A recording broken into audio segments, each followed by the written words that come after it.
Saúde a todos com a paz do Senhor. Hoje nós estamos na lição de número 11 da classe do discipulado e o título da lição é O Discípulo e os Dons sendo classificados no frutos do Espírito Santo, onde a gente pode presenciar que o texto está inserido da lição, é 1 Coríntios capítulo 12, e o versículo 1, acerca dos dons espirituais, não quero, irmãos, que sejais ignorantes. E a introdução diz o seguinte: os dons espirituais formam a base do crescimento espiritual e capacitam o crente para o serviço de Deus. Então, nós vemos que o Espírito Santo ele foi dado à igreja como um verdadeiro consolador, para trazer à igreja o reforço, o ânimo e, ao mesmo tempo, também capacitar os obreiros, os pastores, todos aqueles que fazem a obra de Deus. Nós sabemos que cada um que faz a obra do Senhor, ele está classificado no poder que o Espírito Santo proporciona. E a Bíblia diz que assim que o Espírito Santo desceu lá no dia de Pentecostes, está registrado no livro de Atos, no capítulo 2, ele veio para dar à igreja e capacitando. E ele forma o seguinte: quando ele veio fazer com que a igreja pudesse crescer, ele deu dons de revelação, palavra de sabedoria, palavra de ciência e discernimento dos dons espirituais, segundo o poder da fé.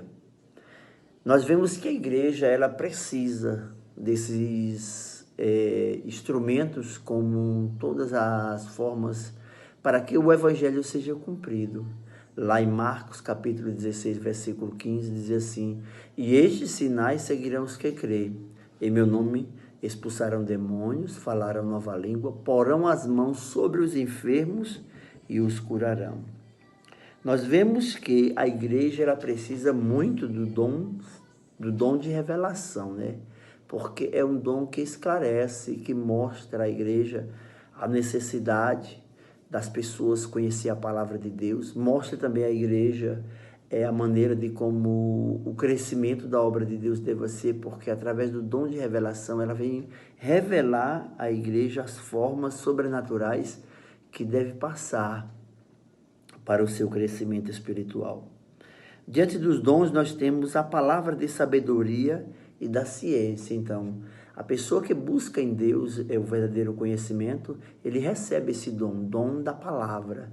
Então, ele tem o poder de eloquência, de falar ao público e as pessoas ouvir a mensagem de Deus, começar a chorar, levantar suas mãos, entregar sua vida a Jesus. Às vezes nós podemos presenciar a vida de um traficante, de uma prostituta, de um homossexual, de um assassino, um presidiário. Então são pessoas que estavam desprezadas, excluídas pela sociedade. E quando ele ouve a palavra de Deus, ele se entrega. Nós vemos também que o segundo é o discernimento dos dons espirituais e também dos espíritos. Então a igreja precisa mais do que tudo o dom de discernir os espíritos. Às vezes tem pessoas que vêm para a igreja até e ela está possessa, ou então até talvez esteja enganando, e o dom de discernir é revelado para que a palavra de Deus ela seja pregada com sabedoria e com misericórdia.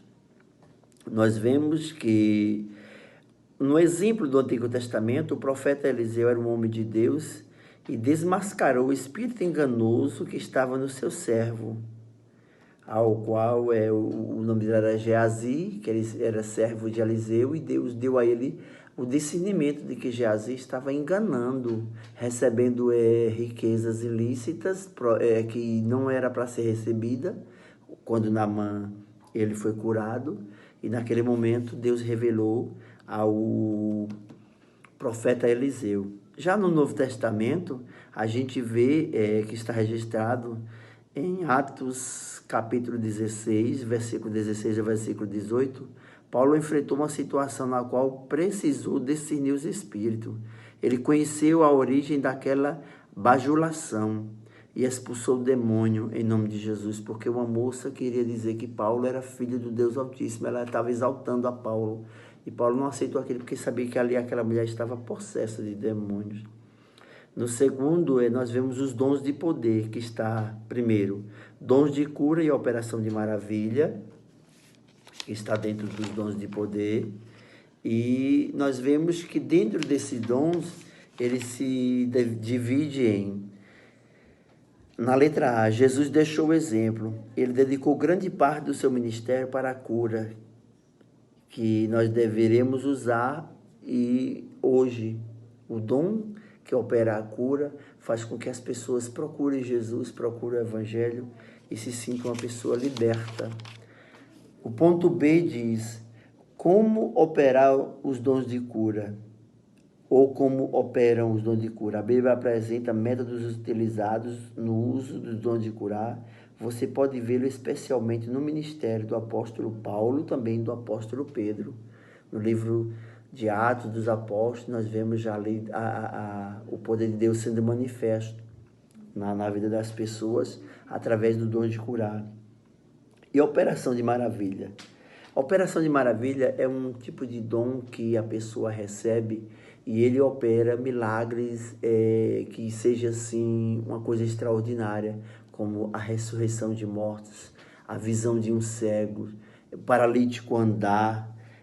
Então, na verdade, isso está exemplificado de que a pessoa recebe o dom para orar e Deus opera um poder sobrenatural naquele momento.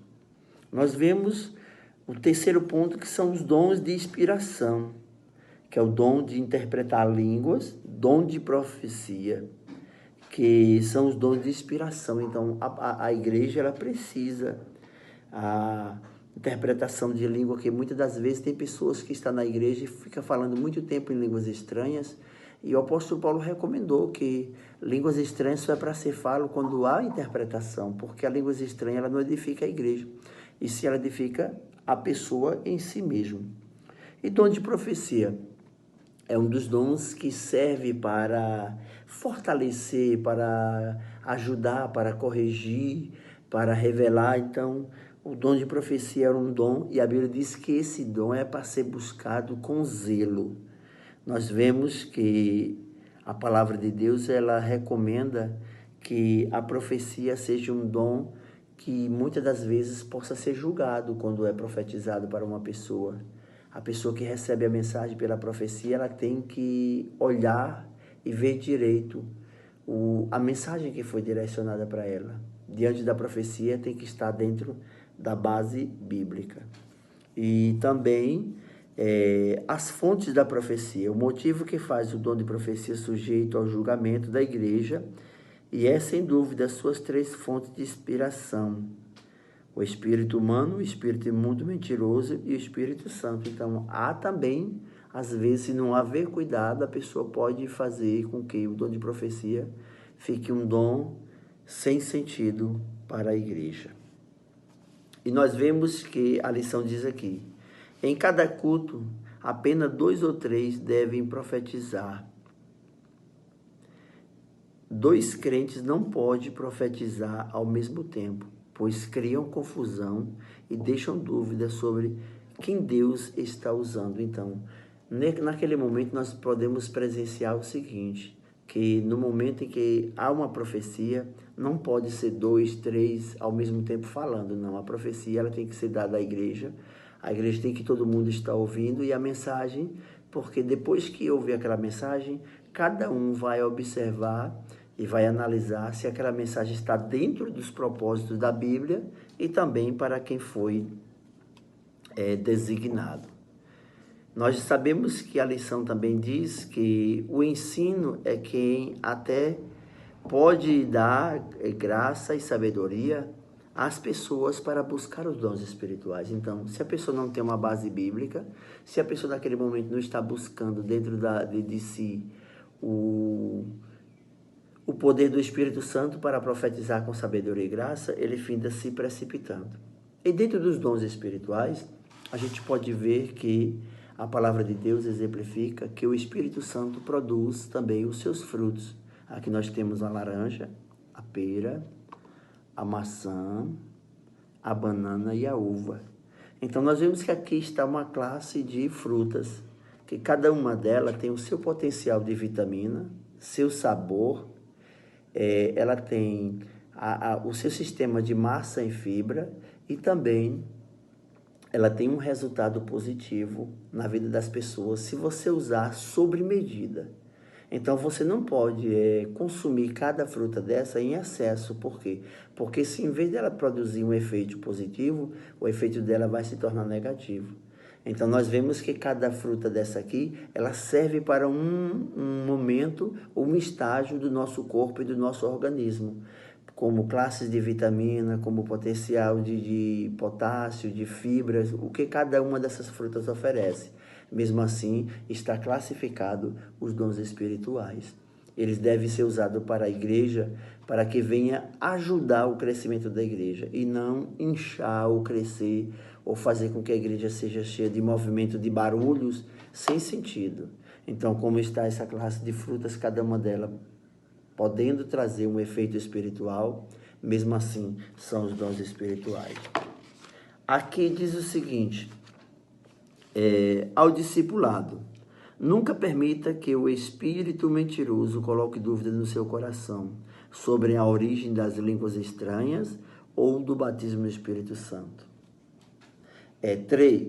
Peça a Deus para ser usado por Ele, mas lembre-se que o exercício dos dons espirituais não torna você um super crente.